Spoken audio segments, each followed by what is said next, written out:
ആ ഒരു രീതിയിൽ കുറേ കാലം വർക്ക് ചെയ്യുമ്പോൾ ഈ പഠനം കഴിഞ്ഞിറങ്ങുമ്പോൾ അറ്റ്ലീസ്റ്റ് നിങ്ങൾ ടീച്ചിങ് സ്കിൽ ഉപയോഗിച്ചിട്ട് നിങ്ങൾക്ക് ഒരു നല്ലൊരു ഇൻകം ഉണ്ടാക്കാൻ പറ്റും. ഇപ്പോൾ നിങ്ങൾ പഠിക്കുകയാണ് സർവീസസ് ആയിട്ട് കാറ്ററിങ്ങിന് പോകുന്നുണ്ട്, അപ്പോൾ നിങ്ങൾ എഫേർട്ട് കാറ്ററിങ്ങിന് പോകും. പക്ഷേ ഈ പഠിക്കുന്ന വിഷയത്തിനായിട്ട് അലൈൻഡ് അല്ല കാറ്ററിംഗ് എന്നുള്ള പരിപാടി. പക്ഷേ പഠിക്കുമ്പോൾ അതിൻ്റെ നേരെ താഴെയുള്ള ഒരു ക്ലാസ്സിൽ പഠിപ്പിച്ചാൽ അത് എന്താണ്, അത് അലൈൻഡ് ആണ്.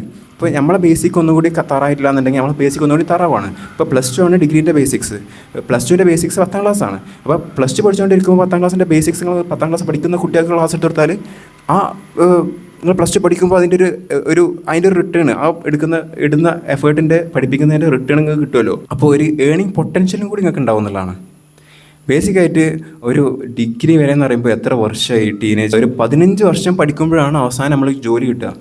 അതിൻ്റെ മുന്നേ തന്നെ ഈ ഒരു മൈൻഡ് സെറ്റോടെ ചിന്തിച്ചിട്ട് ഏതെങ്കിലും ഒരു ഇൻസ്റ്റിറ്റ്യൂട്ടിൽ ഒരുപാട് ട്യൂഷൻ സെൻറ്ററുകളുണ്ട് ഇവിടെ. ആ ട്യൂഷൻ സെൻറ്ററിൽ ഡയറക്റ്റായിട്ട് അവർ അപ്രോച്ച് ചെയ്തിട്ട് ഞാനൊരു സ്റ്റുഡൻ്റാണ്, എനിക്ക് പഠിപ്പിക്കണമെന്ന് ആഗ്രഹമുണ്ട്, ഇവിടെ ജോലി കിട്ടണമെന്ന് എനിക്ക് എന്ത് ചെയ്യാൻ കഴിയുന്നു അവരോട് തന്നെ ചോദിക്കുക. അപ്പോൾ അവർ ഇന്ന കാര്യങ്ങളൊക്കെ പഠിച്ചാൽ നിങ്ങൾക്ക് ജോലി ചെയ്യുക, അല്ലെങ്കിൽ നിങ്ങൾ ആദ്യം വന്ന് നോക്കി, അങ്ങനത്തെ കുറേ കാര്യങ്ങൾ അവരെന്നെ പറഞ്ഞുതരും ചിലപ്പോൾ. അപ്പോൾ ഒരു ഗ്രോത്ത് മൈൻഡ് സെറ്റോട് കൂട്ടിയിട്ട് സാറ്റർഡേ സൺഡേ ലെഷർ ആക്കി മാറ്റുന്നതിന് പകരം ഈ മണി മേക്കിംഗ് അല്ലെങ്കിൽ service mentality, business mind develop ചെയ്യുന്ന ഈ ഐഡിയ അതൊരു ഗെയിം ആക്കി എടുത്തിട്ട് അതൊരു ലെഷർ ആക്ടിവിറ്റി ആക്കി എടുത്താൽ എന്തായാലും എക്സോസ്റ്റഡ് ആകാൻ പോകുന്നില്ല.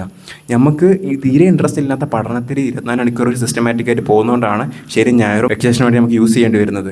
വീക്ക് ഡേയ്സിൽ ആത്മാർത്ഥമായിട്ടും താല്പര്യമില്ലാതെയും ഇഷ്ടമില്ലാതെയും കുറേ കാര്യങ്ങൾ നമ്മൾ ചെയ്യുമല്ലോ.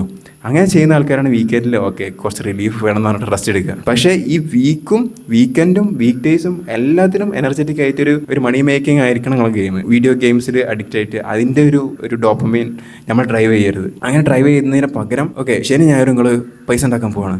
എങ്ങനെ നമ്മളെ പഠനത്തിന് അലൈൻഡ് ആയിട്ടുള്ള കാര്യങ്ങളിൽ പൈസ ഉണ്ടാക്കാൻ പോവാണ്.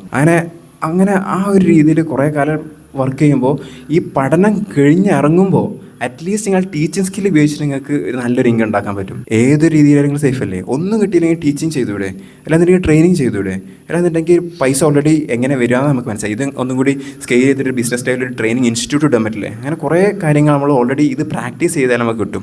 ഇപ്പോഴത്തെ കുട്ടികളെ പ്രശ്നം എന്താ വെച്ചാൽ കോളേജ് വരെ പഠിച്ചുകൊണ്ടിരിക്കുമ്പോൾ അതിൻ്റെ ഇടയിൽ കുറേ ബാഡ് ഫ്രണ്ട് സർക്കിളും അങ്ങനത്തെ കാര്യങ്ങളൊക്കെ ഉണ്ടാവും. പഠനത്തിൽ ഇൻട്രസ്റ്റ് പോകും, വേറെ ഇൻട്രസ്റ്റിലേക്കും പോകും. അങ്ങനെ പഠിച്ച് കിട്ടിയാലായി. അതിൻ്റെ പകരം ഈ ലെഷർ ആക്ടിവിറ്റീസും നമ്മളെ റെസ്റ്റിംഗ് ടൈമും നമ്മളെ മൂവീസ് ടൈമും ഇതൊക്കെ ഉപയോഗിച്ചിട്ട് ഒരു മണി മേക്കിംഗ് ഗെയിമിലേക്ക്, ഒരു സർവീസ് ഗിവിങ് മെൻറ്റാലിറ്റിയിലേക്ക്, മൈൻഡ് സെറ്റിലേക്ക് ഈ ടീനേജേഴ്സ് മാറണം.